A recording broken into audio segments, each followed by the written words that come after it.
Hi పిల్లలు, మీరు దీన్ని కూడా ప్రాజెక్ట్ వర్క్కి బోర్డర్స్లో యాడ్ చేసుకోవచ్చు. ఇక్కడ నేను మల్టీ కలర్స్లో అయితే రౌండ్స్ అనేవి యాడ్ చేసుకున్నాను కదా. మీరు మల్టీ కలర్ కాకుండా 2 కలర్స్ కానీ లేదా సింగిల్ కలర్ కానీ యూస్ చేసుకోండి. సో దట్ ప్రాజెక్ట్ వర్క్కి అట్లాంటివి చాలా బాగుంటుంది.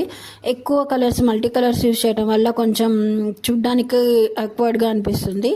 నేనైతే ఇలా అవి యాడ్ చేసుకున్న తర్వాత జస్ట్ ఒక సింపుల్గా ఒక లైన్ అనేది డ్రా చేసుకొని దానికి చిన్న చిన్నవి పెటల్స్ లాగా యాడ్ చేసుకుంటాము. అవి చూడడానికి ఏంటంటే కొంచెం డిఫరెంట్గా అనిపిస్తుంది మీకు మల్టీ కలర్స్ ఉండేటప్పటికి. బట్ సింగిల్ కలర్ కానీ 2 కలర్స్ కానీ డ్రా చేయండి, బాగుంటుంది. ఆ పెటల్స్ అనేవి డ్రా చేశాను కదా, నేను వీటికి మార్కర్ పెన్ అయితే యూస్ చేశాను.